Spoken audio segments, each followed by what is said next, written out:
अस्सलाम वालेकुम dear students, क्या हाल है? ठीक हो? डियर स्टूडेंट्स, आज हमारे बीपीएससी के सिलेबस का टॉपिक नंबर 12 है जिसका नाम है रेशियो एंड प्रोपोर्शन। हम कोशिश करेंगे कि टॉपिक नंबर 13 को भी कवर करें। सही। टॉपिक नंबर 12 जो है रेशियो एंड प्रोपोर्शन। ये जो रेशियो एंड प्रोपोर्शन जो है वो सारे ट्राइंगल्स के हवाले से। इसमें 4 थ्योरम आए। सबसे पहले हम पढ़ेंगे पहला थ्योरम। पहला थ्योरम क्या कहता है? कहता है अगर एक लाइन जो है वो पैरेलल गुजरता है बी सी के। एक ट्राइंगल हमारे पास है ए बी सी। कहता है अगर एक लाइन इसके पैरेलल गुजरता है और बाकी दो लाइनों को काटता है। ठीक, इस लाइन को मैं देता हूँ एल का नाम। ठीक, ये काटता है डी एंड ई पर। सही। तो ये क्या करेगा? ये इन दो साइडों का ऊपर वाले पोर्शन और नीचे वाले पोर्शन को ये क्या करेगा? ये इक्वल रेशो में काटेगा। यहाँ पे मैं सपोज करता हूँ ये साइड, इसको मैं इक्वल 1 2 यहाँ से 3 फिर 4। ठीक है।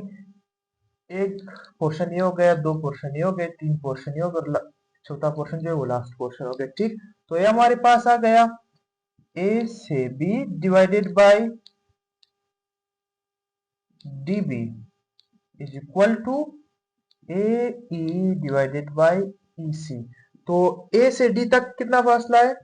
ए से डी तक 3 है, डिवाइडेड बाय डी से बी तक 1, फिर इक्वल टू ए से ई तक 3 और ई से सी तक 1। तो इनमें क्या है? इनमें जो रेशो है ऊपर वाले लाइनों के एक ही लाइन पर ऊपर वाला पोर्शन और नीचे वाला पोर्शन, फिर दूसरे लाइन पर ऊपर वाला पोर्शन और नीचे वाला पोर्शन वो क्या है? वो सेम है। इस थ्योरम को ratio of theorem of proportionality या टेल्स थ्योरम भी कहा जाता है। इसके बाद जो है हम पढ़ेंगे थ्योरम नंबर 2 को। थ्योरम नंबर 2 क्या कहता है? ये पहले थ्योरम के जो है उससे मिलता जुलता है। सही है। उसमें हमने पढ़ा था कि अगर एक पैरेलल लाइन है, ठीक, वो काटता है। अगर एक पैरेलल लाइन है एक थ्योरम के एक साइड पे, मतलब ए बी सी। अगर हम एक लाइन, पहले थ्योरम में हम पढ़ा था कि अगर हम एक लाइन ड्रा करते हैं जो पैरेलल गुजरता है बी से के, तो वो क्या करता है? वो इक्वल रेशो में डिवाइड करता है थ्योरम के ट्राइंगल के बाकी दो साइडों को। इसमें हम क्या पढ़ेंगे? इसमें इन्होंने स्टेटमेंट में ये लिखा हुआ है कि अगर कोई लाइन दो बराबर हिस्सों में काटता है ट्राइंगल के, बाकी दो हिस्सों को बराबर हिस्सों में काटता है, तो वो क्या होगा? वो तीसरे हिस्से के पैरेलल होगा। इसमें भी बिल्कुल उसी से मिलता जुलता है। ठीक है। इसमें कोई खास फर्क नहीं, सिर्फ स्टेटमेंट को थोड़ा ऊपर नीचे किया हुआ है। ठीक। अभी हम पढ़ेंगे थ्योरम नंबर 3। थ्योरम नंबर 3 कहता है अगर एक एंगल बाइसेक्टर हो जो एक ट्राइंगल के किसी भी एंगल से निकलता हो, सही, तो वो इसके अपोजिट जो साइड होगा उसको किस रेशो में काटेगा? ये उसको उन इस तरह के रेशो में काटेगा कि जो छोटा साइज होगा तो उसके साइड पे जो रेशो होगा वो कम होगा, और जो बड़ा साइज होगा तो उसके साइड पे रेशो जो है वो बड़ा होगा। सबसे पहले हम क्या करेंगे? यहाँ से एंगल बाइसेक्टर। एंगल मतलब जो इक्वली डिवाइड करे। ठीक। एंगल बाइसेक्टर मतलब जो इक्वली डिवाइड करे किसी एंगल को। यहाँ पे मैंने अपने हाथ से बनाया है, कोशिश की कि बाइसेक्ट करे।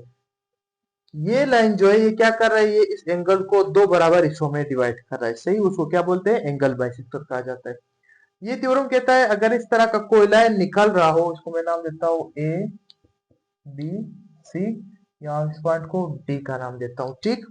ये कहता है कि ये जो है अगर एक एंगल बाइसेक्टर ए डी जो है वो किस रेशो में काटेगा अपोजिट लाइन को? वो उस रेशो में काटेगा कि अगर ये साइड छोटा है तो इसका रेशो कम आएगा इस साइड पे, और अगर ये साइड छोटा है तो इसका रेशो कम आएगा। अगर ये साइड बड़ा है तो इसका रेशो बड़ा, अगर ये साइड बड़ा है तो इसका जो अपोजिट साइड है उसका जो रेशो जो कटेगा वो क्या होगा? वो बड़ा होगा। ठीक है।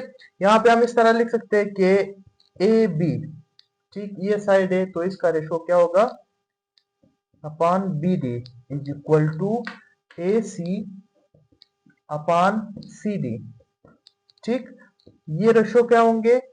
ए बी जो है और बी डी के दरमियान जो रेशो है ये बराबर होता है ए सी और सी डी के रेशो के। तो ये क्या कहता है? इसको मैंने कुछ ज्यादा एक्सप्लेन नहीं किया, मैंने सिर्फ टू द पॉइंट इसको आप टू द पॉइंट एक्सप्लेन किया ताकि इसके सिर्फ स्टेटमेंट आप लोगों के समझ में आ जाए। स्टेटमेंट आप लोगों ने समझने है, उसको याद करना है। सही है। और इसी के रिलेटेड हम लोगों को एमसीक्यूज आ सकते हैं। अच्छा, अभी जो है थ्योरम नंबर 4 को पढ़ेंगे। थ्योरम नंबर 4 क्या कहता है? कहता है अगर दो ट्राइंगल सिमिलर ट्राइंगल हो। सिमिलर मैंने कल आप लोगों को कहा था जिसकी शेप एक दूसरे से मिलती हो। ठीक।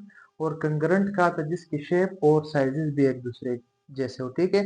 तो यहाँ पे स्टेटमेंट में दिया गया है कि अगर दो ट्रायंगल एक दूसरे के सिमिलर हो तो इनके जो करस्पॉन्डिंग साइड है, मतलब ट्रायंगल एबीसी का ए बी साइड और ट्रायंगल डीईएफ का डीई साइड, ये दो साइड और ये दो साइड, फिर बीसी साइड, ईएफ साइड, फिर CA side, F D side, इनके जो रेशो है वो क्या होगा, वो सेम होगा। ठीक है, इनके साइड, इनके जो प्रोपोर्शनल साइडें होंगे वो, इनके जो साइडें वो क्या होंगे, वो प्रोपोर्शनलिटी में होंगे, एक जैसे होंगे। इसी तरह हम देख सकते हैं कि ए डी ए बी के दरमियान और डीई का रेशो जो है ये रेशो में होंगे, और फिर बी सी अपान ई एफ ये बराबर होगा, और सी ए अपान एफ डी ये क्या होगा, ये सारे क्या होंगे, ये एक दूसरे के रेशोज में बराबर होंगे। ठीक है, कल के वीडियो में मैंने आप लोगों को एक पॉइंट बताया था, एक था कंग्रेंट, CONGU। कंग्रेंट एक ऐसे केस को बोलते हैं जिसमें दो शेप्स एक दूसरे के साइज में भी बराबर हो और शेप में भी बराबर हो। ठीक, एक है कंकरेंट, CONCURRENT। कंकरेंट क्या होता है, कहता है तीन ऐसी लाइनें जो एक पॉइंट से गुजरती हो, तो उन लाइनों को क्या कहा जाता है, उन लाइनों को कंकरेंट कहा जाता है। सही है, ये जो हमारा टॉपिक नंबर 12 है, रेशियो एंड प्रोपोर्शन, इसमें बहुत ज्यादा आप लोगों को दिमाग लड़ाने की जरूरत नहीं है। सही है, इसमें सिर्फ 4 जो थ्योरम है उसके आप लोगों ने स्टेटमेंट समझने और उसको याद करना है, सिर्फ स्टेटमेंट, उसके आगे जो डिटेल है उसको सॉल्व नहीं करना है। ठीक, ये 4 जो स्टेटमेंट है उसको समझना है, और इनके मैंने नोट्स बनाए, नोट्स के आखिर में 2 से 3 एमसीक्यूज दिए, आप लोगों ने क्या करना है, उस एमसीक्यूज को हल करने की कोशिश करनी है। ठीक है, नेक्स्ट जो है हम टॉपिक नंबर 13 को पढ़ेंगे। टॉपिक नंबर 13 जो है वो पाइथागोरस थ्योरम। पाइथागोरस थ्योरम क्या कहता है, कहता है अगर एक राइट एंगल ट्राइंगल हो, राइट एंगल ट्राइंगल उस ट्राइंगल को कहा जाता है जिसमें एक एंगल 90 डिग्री का हो, तो इसमें क्या है, ये एंगल 90 डिग्री का है। कहता है इसमें हाइपोटेन्यूज का स्क्वायर, हाइपोटेन्यूज 90 डिग्री के जो अपोजिट साइड होता है उसको हाइपोटेन्यूज कहा जाता है। सही, हाइपोटेन्यूज का स्क्वायर जो होता है वो बराबर होता है, हाइपोटेन्यूज का स्क्वायर बराबर होता है बेस के स्क्वायर के जमा परपेंडिकुलर के स्क्वायर के। सही, बेस के स्क्वायर के जमा परपेंडिकुलर के स्क्वायर के। ठीक, ये है इस चैप्टर का मेन आइडिया, जिसमें कहा जाता है कि अगर एक राइट एंगल ट्राइंगल दिया गया हो उसमें हाइपोटेन्यूज का स्क्वायर बराबर है बेस के स्क्वायर के जमा परपेंडिकुलर के स्क्वायर के। ठीक है, इसी के रिलेटेड एक एमसीक्यूज है कि हमने क्या करना है, हाइपोटेन्यूज मालूम करना है। सही, जहां पर बेस जो है वो 10 सेंटीमीटर हो और परपेंडिकुलर जो है वो 6 सेंटीमीटर हो। मैं क्या करता हूँ, हमारे पास तो थ्योरम की स्टेटमेंट है, उसी से एक फार्मूला जो है वो डेवलप हुआ है, hypotenuse square is equal to perpendicular square जमा बेस स्क्वायर। हाइपोटेन्यूज हमने मालूम करना है, उसी का square is equal to perpendicular कितना है, 6 सेंटीमीटर, 6 का स्क्वायर लेंगे जमा बेस कितना है 8 सेंटीमीटर, 8 का स्क्वायर लेंगे तो ये कितना आएगा 36 जमा 64, 6 6 36, 8 8 का 64। Hypotenuse square is equal to 36 plus 64, 36 and 64 is equal to 100। तो हाइपोटेन्यूज का स्क्वायर कितना आया,